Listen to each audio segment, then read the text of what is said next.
When it comes to choosing a firewall solution for your network, there's pretty much two prominent open source options that spring to mind: pfSense CE and OPNsense. Both of these are highly capable firewalls packed with features, and this video aims to help you make an informed decision by comparing these two firewalls across various dimensions. Yep, I'm going to go there. pfSense CE versus OPNsense. Sheridan Computers. IT, Communications, Support. This video is going to be looking at the free open source versions of these projects. We're not really going to be looking at pfSense Plus or the business edition of OPNsense. They're both not really open source as such, as they both have closed elements to them and are considered more for commercial use.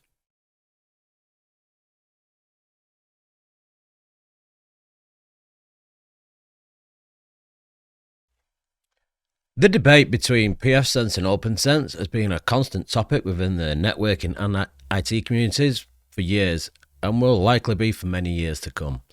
Enthusiasts and professionals alike frequently discuss which solution is superior, weighing the merits of each based on features, usability, performance, and support. pfSense, with its long-standing reputation and robust feature set, has been the go-to choice for many for a long while. However, OPNsense, born out of a desire for greater transparency and community involvement, has steadily gained traction. The choice between the two, it comes down to personal preference more than anything. Specific needs, the value placed on open source principles versus commercial support options. We're going to be diving into the nuances between the two, but for context, we're going to have a look at a little bit of history.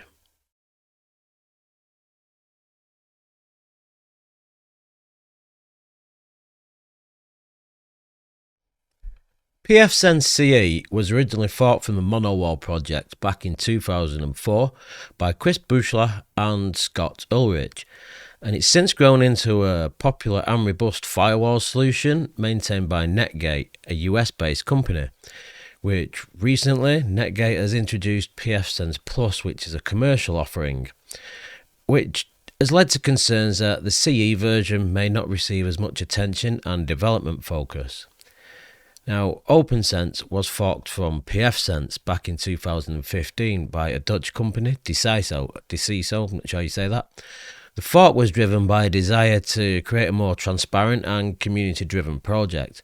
Now, notably, when the MonoWall project ended in 2015, its founder, Manuel Kasper, actually recommended OPNsense as the successor to continue on the MonoWall philosophy, a truly free-to-use open-source firewall.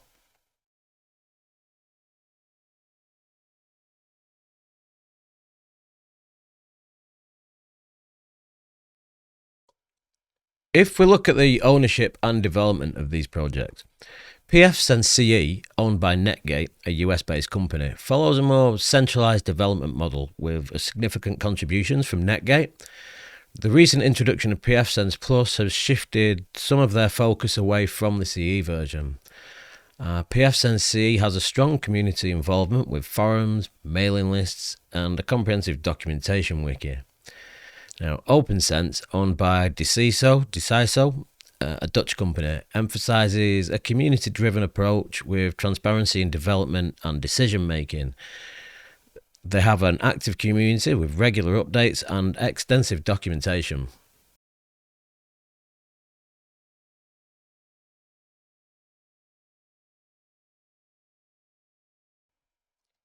Moving on to the core feature comparison.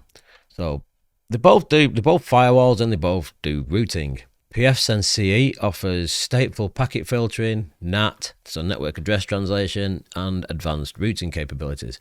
It supports IPv6 and provides robust traffic shaping. Similarly, OPNsense provides stateful packet filtering, NAT, and advanced routing as well. It also includes support for IPv6 and also has comprehensive traffic shaping. If we look at the security features, pfSense CE includes support for Snort and Suricata, which is an IDS, IPS, which is an intrusion detection system, intrusion prevention system. They support multiple VPN options, IPsec, OpenVPN, and Wireguard being the most popular.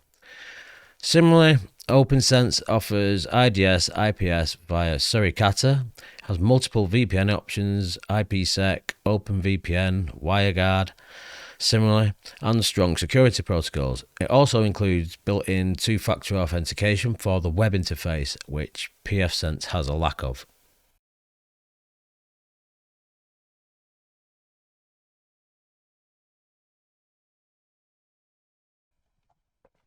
Up next, we are going to take a look at the user interface and usability between the two. So for user experience, the community edition of pfSense is known for its straightforward and functional web interface. While powerful, it can be a bit complex for new users. On the other hand, OpenSense features a modern, user-friendly web interface that's often praised for its intuitive design and ease of use. And if we look at documentation and support between the two projects, so pfSense CE has comprehensive documentation. There's a lot of information and a lot of tutorials available online. So they've got an active community with forums, and commercial support options are also available from Netgate. With the alternative to pfSense, OpenSense has extensive documentation and a helpful community forum. DCO also offers commercial support and professional services as well.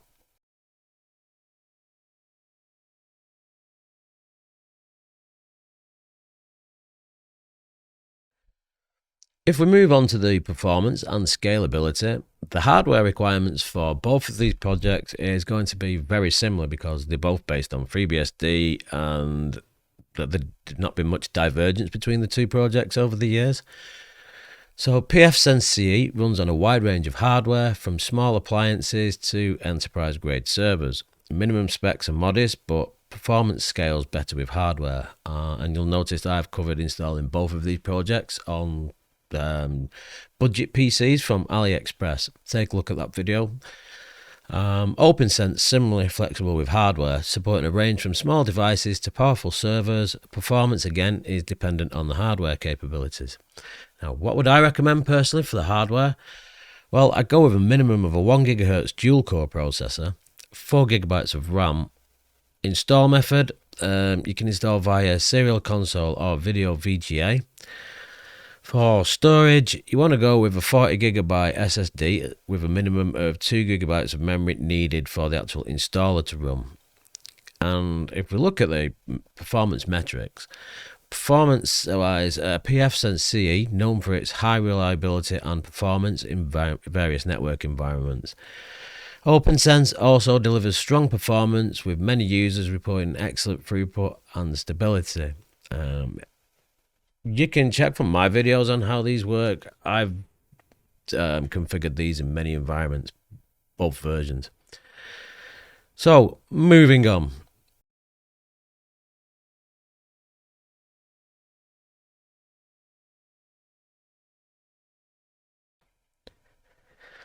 Both of these firewall solutions can be extended much further beyond the capabilities out of the box.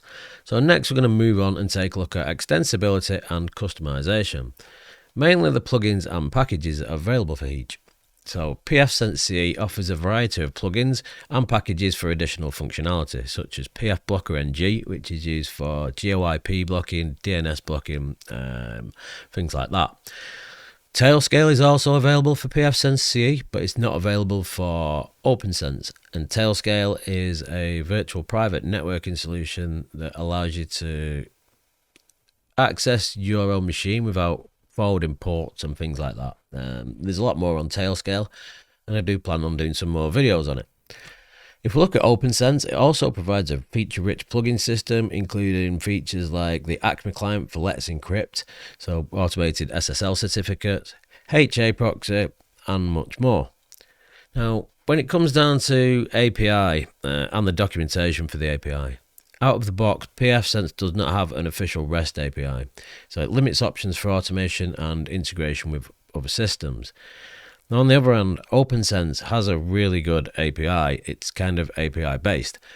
So the features of a robust API allowing for extensive automation and integration capabilities, that is one of the really strong points for OpenSense. Now, if we actually move and start looking at the plugins, So I put a note here. Since the comparison between pfSense Community Edition and OpenSense, pfSense Plus packages have been removed from this list.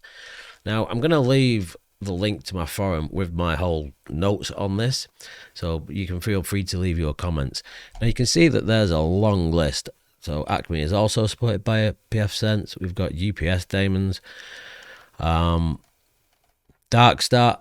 for running network statistics and things like that. Now, as you can see, there is a long list of available plugins for pfSense. We've got NRPE, so you can use Nagios for monitoring your firewall.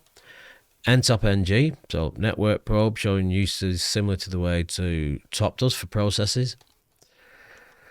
OpenVPN tools, pfBlocker-NG, as we mentioned.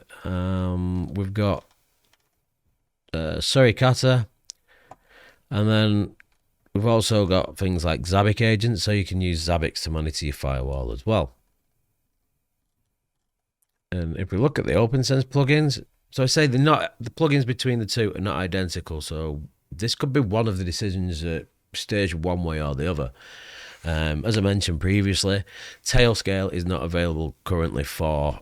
You can install Tailscale, but there's no plugin available for it on OpenSense. So again, we've got the Acme client, UPS daemon, we've got Caddy. So these plugins, you might want to look at what you want to use. So we've got Netdata, Nginx, again, NRPE for Nagios.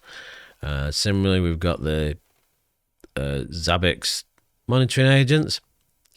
There's various themes that you can install to customize the interface, and another popular plugin for OpenSense is this OS Sun Valley, which is ZenArmor, also known as Sensei. It's a next generation firewall extensions which provides similar functionality to pfBlocker-NG with reports and things like that. I'm not getting in the debate between pfBlocker-NG and ZenArmor at this moment in time. Again, if that's something that you'd like me to discuss, let me know in the comments. I'm happy to cover them because I use them both.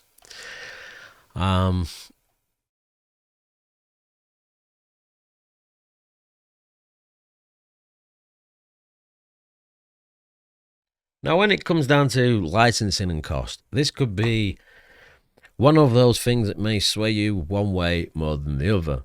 So, depending on who you are and what you want to do with your firewalls. So, licensing models. pfSense CE, the licensing for pfSense has changed a few times. So it's released under Apache License 2.0. Netgate also offers a commercial version with additional features in pfSense Plus. OpenSense is released under a much more relaxed BSD license, promoting open source freedom and flexibility. So you can do much more with OpenSense than you can with pfSense with regards to license restrictions. So cost considerations. pfSense is free to use, but it has optional commercial support from Netgate. Similarly, OpenSense is entirely open source and free to use, with optional support available from DCO. Now, licensing and commercial use. So, licensing is a critical aspect to consider when you're choosing between pfSense CE and OpenSense, as it impacts how you can use, modify, and distribute their software. So, the pfSense CE licensing, as we mentioned, is Apache License 2.0. The Apache License 2.0 is a permissive free software license that allows users to use, modify, and distribute software under the terms of the license. And that includes commercial use. Now, the key permissions here are commercial use. The software can be used for commercial use. So if you're a small business, you can use it. Modification, users can modify the software and distribute the modified version. Now, the software can freely be distributed. Patent use. Grant rights to use patents and contributors may hold that are essential to the software. Now, the requirements under those licenses are that attribution, the original authors must be credited. Notice, the license notice and copyright statement must be included in all copies or substantial portions of the software. And state changes, if the software is modified, the changes must be documented. Now, there's also trademark restrictions with pfSense, which Netgate have introduced. So the Apache license only applies to the software, not the pfSense name or logo, which are trademarks. For commercial redistribution, there are restrictions. You cannot offer commercial redistribution of pfSense software without prior written permission from ESF, which is Electric Sheep Fencing LLC, which involves not offering services like the installation of pfSense software or selling devices with pfSense software without permission. So if you're a business and you want to be selling these firewalls, OPNsense might be a better choice in that regard. So some examples. A consultant may offer firewall services without mentioning the name pfSense or using its logo in their advertising. A customized distribution of pfSense software can be made with a different name and logo as long as the relationship to pfSense is clearly stated. So if you're trying to rebrand it. Now, one thing of note, even though pfSense CE is open source, it requires tools to build it properly, and those tools are not open source, which means replicating or modifying the build process might be a bit of a struggle. One of the things that recently started appearing in the dashboard of pfSense CE was this. There's no commercial distribution of the pfSense software CE is allowed. So when you're supplying these, like you've installed this for customers and they log into it, they'd see this message. Maybe it'll bother you, maybe it won't. There was a bit of a outcry about it on Reddit and other places on the internet. So when it comes to OPNsense licensing, it's much easier to understand. The license is BSD license. The BSD license is a permissive free software license that imposes minimal restrictions on the use and distribution of covered software. It allows individuals and companies to use, modify, and distribute the software with minimal restrictions. The key permissions: for commercial use, the software can be used for commercial purposes. Modification: users can modify the software and distribute the modified version.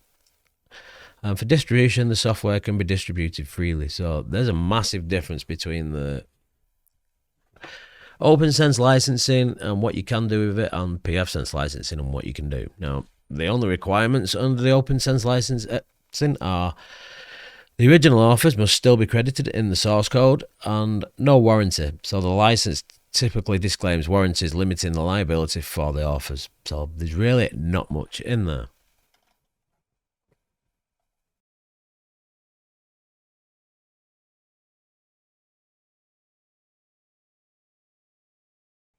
Moving on to privacy and security. So regulatory compliance. pfSense C compliance is possible, but users must ensure the configurations meet the specific standards. Whereas OPNsense emphasizes GDPR compliance and privacy, which aligns with EU regulations. Now, when it comes down to security patches, pfSense C offers regular updates and security patches, though the focus may increasingly shift to pfSense Plus. Now, with pfSense, the updates generally hit pfSense Plus first and are then backported into CE. Whereas OPNsense is the opposite. OPNsense offers frequent updates with a strong focus on security and a transparent process for handling vulnerabilities. But with OPNsense, their updates are first put into the open source community edition, and then they are backported into the business edition after they've been put into the community edition. So it's kind of the opposite to what you get with pfSense.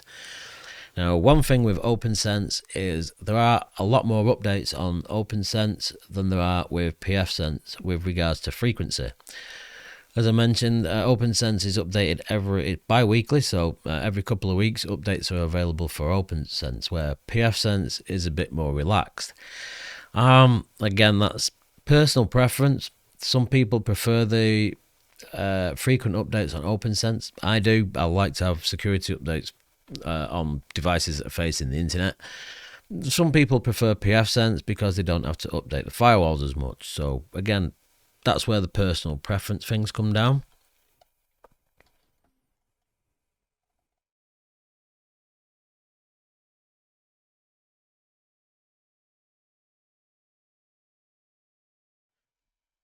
Similarly to, we're going to look at updates and features. So OPNsense, It's crucial to consider how updates and changes are managed and distributed. For OPNsense, most of the significant updates and changes occur first in the base version. These enhancements are then often ported back to the business edition, ensuring that the community-driven version remains robust and up-to-date. So this approach fosters a strong open source ethos where the community benefits directly from the latest developments. So as I say, any new features are generally done in the base version first, and then they get ported back to the business version, with it being for commercial purposes. With pfSense CE, in contrast, this follows a different model. The majority of updates and new features are initially introduced in pfSense Plus, the commercial version of the software. Some of these improvements are subsequently ported back to pfSense CE Community Edition. However, not all these changes make it back into the CE version, which can result in feature disparity between the two versions. This approach reflects Netgate's strategy of prioritizing its commercial offering while still maintaining a viable community edition. So the complete opposite again with regards to feature updates. pfSense goes into pfSense Plus first. They may get ported back into the CE version. OPNsense is the open source version first and then back into the business edition.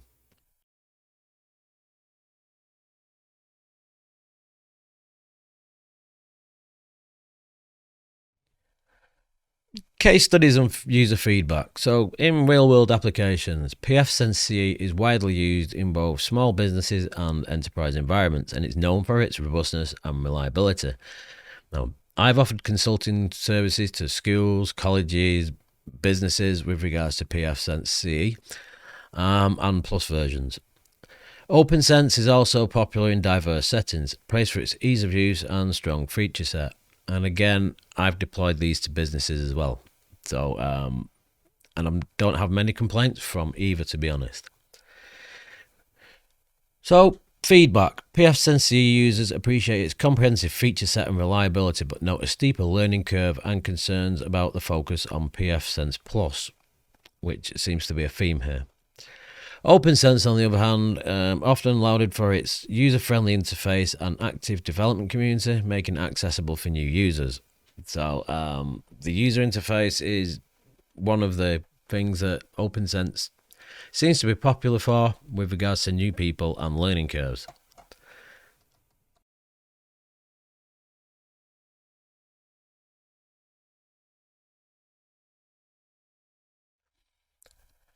Now we're going to dive into some popularity and trends. So this is an interesting section. In addition to comparing the features, usability and the support options of pfSense CE and OPNsense, it's also important to consider their popularity and adoption trends over time. Understanding which firewall solution is more commonly searched for and potentially more widely used can provide insights into community support, available resources, and overall market preference. So let's analyse the popularity of pfSense CE and OPNsense using Google Trends data from the past 5 years. This offers a statistical view of how each has been perceived and adopted by users globally. And if we look at the UK over the search terms in the UK over the last 5 years, we can see there wasn't much presence or popularity for OPNsense in the UK, and it's gradually started growing up to levels not far from pfSense. Now, I have put in a note here that the highest bump for OPNsense is around October 2023 when the Plus no longer free thing started, suggesting that people want to stay with free software. So the Plus no longer free thing, I mean, Netgate used to offer pfSense Plus licenses for home lab users free of charge. They then went back on that and started charging, I can't remember what it was, $129 per year for home lab users, which people started screaming out about. And I can understand the home lab users screaming like they was given something for free, but then they started being charged. Now, what I don't think they understand is I've done many videos on installing pfSense on hardware from AliExpress. And if you search, it's cheap, much cheaper than the Netgate hardware. And if you search for pfSense on AliExpress, everything used to be pre-installed with the pfSense Plus version, which is kind of against the license agreements. It's not what they intended. So I understand why Netgate had to lock that down. As a business owner, it's easy for me to understand. As a home user, people just tend to scream without actually realizing what's behind things. So this is why we can't have nice things, because companies over at AliExpress was just pre-installing pfSense Plus on everything. So now you can see the license agreement saying you're not allowed to install pfSense Plus and sell it. But it still happens. But it's harder to get the licenses now. So that's the reason we can see the higher growth. Now, if I pull this up, this is the United Kingdom. So we can see just how much OPNsense is actually growing in popularity. So I know I've got this set to UK because I'm a UK YouTuber, but if we take a look at the in fact, just set it to change this to US. So again, this is the trends in the US of people searching for OPNsense and pfSense. And as we can see, we've got some spikes up here, and then pfSense seems to be dropping quite a lot, whilst OPNsense seems to be going up. I'm guessing this is a lot down to the licenses. And again, that free, not free thing. Just out of interest, if I drop this down to worldwide,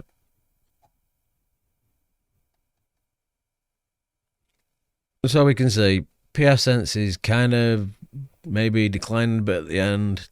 It's holding its own, but OPNsense is running up. So average is 67 against 18 there. Drop that back down to states, 65.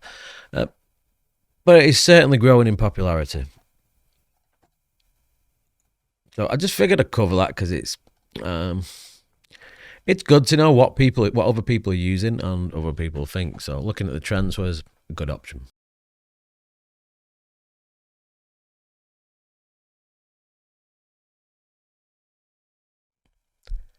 This brings us to the conclusion part. Now, don't go anywhere just yet. There is something else that I want to address.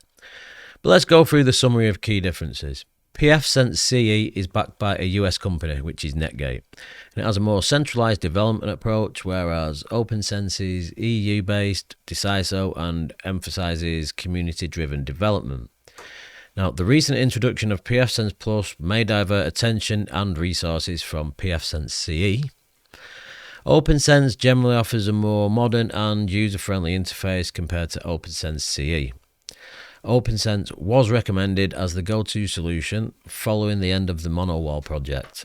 Now, both provide strong security and features, but OPNsense includes built-in two-factor authentication. It has a robust API for automation and integration, which pfSense lacks any kind of API. Even though there are third-party APIs available on GitHub, that's beyond the scope of this video. The build tools for pfSense are also not fully open source, which may limit customization options. So choosing the right open source solution.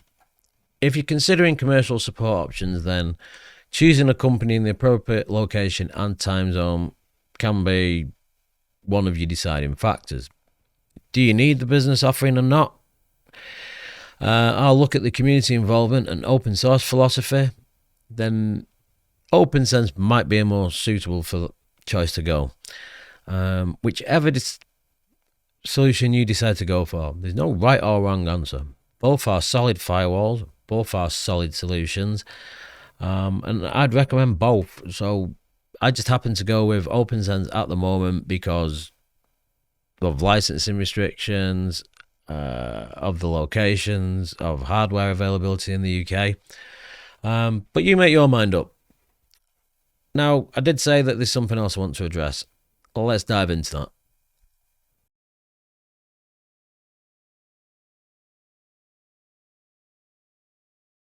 This part of the video could have been a separate video, why I don't use pfSense or why I use OPNsense, but it's going here. The fact is, I do use them both. So this part's more of a lack of options rather than a choice on my part. To make it clear, I'm not trying to bash on Tom nor Netgate, but if somebody puts something out there, regardless of who they are, relating to a product that I use or recommend, which may appear as a security risk to either my viewers or, more importantly, my clients, then it has the potential to make me look bad. So I've used vanilla FreeBSD for everything from routing and firewalls, web, mail servers, DNS servers, to VoIP systems, long before both pfSense and OPNsense existed, even before the originating project existed, MonoWall. So I'd like to think that my opinion as a technical and FreeBSD person carries a little weight. That video. So Tom from Lawrence Systems recently released a video why I'm not using OPNsense. Now, he does state the videos about why he doesn't use OPNsense, not necessarily why you shouldn't. So when I seen this, I was just hoping it was kind of going to be, he's in the US, Netgate's in the US, he uses pfSense, he uses official pfSense hardware, and he just doesn't as a use case, but it kind of dives in and shows that using OPNsense might actually be a security risk. So let's take a look. It is June of 2024, and the video title is Why I'm Not Using OPNsense. The video title is not titled Why You Shouldn't Use OPNsense. With that, he then gives the reason why he made this video. Basically, Tom does pfSense videos. They're very, very good, and if you're interested in pfSense, I suggest you follow him through his tutorials. They're some of the best available on the internet. So that being said, he goes into his reasons why he did the video, which was OPNsense people basically bashing on him, trolling on him, saying, if you don't start doing OPNsense videos, we're going to stop subscribing to you and we're going to stop following you. So that's a bit wrong, and people shouldn't do that. So he does feel that he's had to release this video. The reason I even bother creating a video titled this is to just reply to the number of people that kind of are evangelizing OPNsense. So if you're one of those people, knock it off. It's not nice. I can appreciate that as a creator. Now, he does say that he's going to back this up with evidence and links, so he's obviously researched it. So if there is any information in it that's not quite correct, I'm sure it's unintentional. And I'm going to back all these claims up of why I use pfSense over OPNsense. The first section of this video references why I'm not using OPNsense, his forum post. I'll leave the links to that below. So he says, this question comes up a lot on YouTube, forums and many other sites, and I wanted to have a reply with links and details for the people who keep asking or sometimes insisting that I do OPNsense videos. So despite OPNsense having a more frequent update cycle, they're slower to get out security fixes, and here are some examples with links to posts. Now he's referencing OpenSSL 1.1.1 is no longer supported and systems must be upgraded to support version 3. It was fixed in pfSense Plus on November the 6th, 2023, fixed in pfSense CE on November the 16th, 2023, and it wasn't fixed in OPNsense until February the 6th, 2024 in version 24.1.1. Most of these arguments are based around the fact that pfSense was using FreeBSD 14 before it was actually released. So OpenSSL 3 is generally locked away in FreeBSD 14, generally for good reasons too. So FreeBSD 14 was released in November 2023, and if OPNsense uses FreeBSD 13 as a base, then there's not much that they can do to change that from an operating system level. FreeBSD 13 is still fully supported by the FreeBSD project. And in OPNsense 24.1, the OpenSSL port was moved to version 3 in anticipation, but a lot of preparation was required in order to make sure that third-party packages didn't break. So it's a bit misleading to say that pfSense was using FreeBSD 14 as it wasn't actually released. Whatever that release version is, it was a development version. pfSense CE 2.7.1 bought OpenSSL on November the 16th, so that's 2.5 months before OPNsense had it, and I'd argue that that's normal progression in my opinion. Unsupported FreeBSD. So pfSense Plus has adopted the practice of using unreleased and unsupported versions of FreeBSD in its base. Initially, pfSense switched to FreeBSD 14 current before it was actually released, and more recently pfSense Plus has switched to using FreeBSD 15 current, which is also not officially released. So in using these non-released versions before it's officially released, it should be noted that this practice has raised some concerns within the community. Typically, using a development or current branch of an operating system can introduce stability and compatibility issues, since these versions are not yet finalized and subject to significant change. And it's important for users to be aware of the potential risks and benefits associated with running firewall software on a non-released version of an underlying operating system. It's generally advisable to use stable and officially supported versions for critical network infrastructure to ensure reliability and security. And this is the main reason as a company we've now switched to using OPNsense. Moving on, Tom continues, while I recognise from an interface standpoint that the codebase has drifted apart since the fork, for clarification, when I say OPNsense relies on Netgate for features and fixes, that's because Netgate contributes a lot back to FreeBSD, suggesting that OPNsense developers don't. If the OPNsense devs don't contribute to FreeBSD upstream, look it on GitHub, there's a commit here.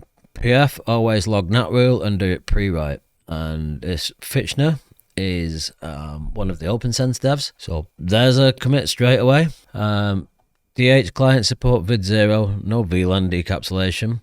So something else. We've got PF fix set prio after MV conversion. Now this was a Netgate bug. So Netgate have submitted code and OPNsense devs have found bugs in it and helped fix it. PF fix more sync cookie memory leaks. Again, this is OPNsense fixing bugs with Netgate code. libpfctl fix label setting. And again, both Netgate and OPNsense are on this. So it's OPNsense correcting Netgate bugs. More commits from OPNsense and Netgate together. Don't dereference null is pf get mtag fails, submitted by opensense.org. This was a feature that was in OpenBSD that got brought across to FreeBSD by OPNsense. Another commit, improving the RC scripting system. So run a service-based setup script before running the start command, useful for automatic configuration file generation. More RC script handling. libnetmap, remove interface validation. So there's a lot of commits here. I'm not just going to keep pulling these off. I'll put my notes up a second. So we've got VLAN fixes, a bunch of fixes in netmap. These are all back to FreeBSD, look. So you can't say that they don't contribute back. Driver improvements, so AX GBE driver improvements. There's an old pfSense patch that was never upstream before. Various fixes within package. I mean, just look the FreeBSD package manager. Looking at this, there's a lot of commits going back to 2014. The next thing I'm going to go through, because it'll talk about Netgate being a sponsor towards FreeBSD. Where's this one? Suricata. So this is a Twitter post. Suricata, which is in both OPNsense and pfSense. Let's recognize our top sponsor, OPNsense, as an open source, easy to use and easy to build FreeBSD based firewall and routing platform. We couldn't be more thrilled to have them back in Suricon each year. So thank you, OPNsense. On the same wheel, heading across to EuroBSDCon, which is obviously the BSD conference. EuroBSDCon 2024 will be in Dublin, Ireland from September the 19th to September the 22nd. If we scroll down and we have a look at the sponsors, a special thank you to our Platinum and Gold sponsors. See who's on the list there? Moving on to have a look at the Wireguard and OpenVPN comments. So he continues, this is also why pfSense outperforms OPNsense when it comes to WireGuard VPN performance. While the code is open source, how that code is integrated is very important. And he refers to this forum post on OPNsense, WireGuard performance 100% faster than OPNsense. I don't need to pull his video for this, we can check the post here. And there is a long post about OPNsense WireGuard support being slower than it is on pfSense. Now, that being said, this comes back to the whole FreeBSD 13 versus FreeBSD 14. WireGuard is faster on FreeBSD 14 than it is on 13. That's the reason pfSense is faster. If we look at the OPNsense roadmap, so the next release is 24.7, due for July 2024. One of the updates is that FreeBSD 14.1 will now be the base system. So as soon as OPNsense hits 14.1, the WireGuard speeds will be comparable to that of OPNsense, to pfSense CE, sorry. Now with that being said, neither of them will be as fast as pfSense Plus, and the reason for that is due to this cryptographic accelerator support. So cryptographic acceleration is available on some platforms, requires CPU ASNI, but if we scroll down, it's this. The Intel IPsec multi-buffer, so IPsec MB IIMB cryptographic acceleration, which is available in Plus only. So OPNsense and pfSense CE will be comparable in speeds, but both of them will be slower than Plus because the FreeBSD doesn't have this, and I don't think it's likely to get it either. Finally, looking at OpenVPN DCO work was upstreamed to FreeBSD, sponsored and paid for by Netgate back in 2022. This is a little bit misleading. So almost 2 years later, it's coming to OPNsense. Now, just to be clear, this is not available in pfSense Community Edition. It's only available in pfSense Plus. Got the website. So Netgate worked with OpenVPN to develop and integrate support for OpenVPN data channel offload DCO into FreeBSD and pfSense Plus software version 22.05 and later. Warning: pfSense Plus software version 22.05 or later is required to use OpenVPN DCO. OpenVPN DCO is not available in pfSense CE software. So it's a bit misleading to say that pfSense has it and OPNsense doesn't. pfSense Plus has it, pfSense CE doesn't. Now, the OpenVPN DCO is open source and part of FreeBSD since FreeBSD 14. It's come to OPNsense now because they're moving across to 14.1, which is why OpenVPN DCO is becoming part of OPNsense. Now, I can't understand why it's not part of pfSense CE, since pfSense CE runs on FreeBSD 14 and OpenVPN DCO is now open source and part of FreeBSD 14. So I just wanted to bring that up as well. There we go. Not bashing on Tom, not bashing on pfSense, not bashing on OPNsense. I hope I've done a good job on comparing the two. Feel free to let me know. I'd say all my notes will be on the forums. I will leave a post to that, and I'll leave a link to the post that Tom did, so you can comment on either of them. If you're into pfSense, head over to Tom. I do loads of videos. Head over to Tom's channel. He does lots of pfSense videos. They're very good. As I say, I weren't bashing on him. I just wanted to point out some of the things that was incorrect in that video. Let me know what you think. Let me know which one you prefer. If you have Tom running a business is similar to me. My wants and needs are a bit different to home lab users and end users. But yeah, please let me know. Have you tried pfSense and gone over to OPNsense? Have you tried OPNsense and gone over to pfSense? Both are great firewalls. Both are great products. You can't go wrong with any. So thank you for watching. I'll leave some links to more pfSense videos and OPNsense videos. Knock yourself out.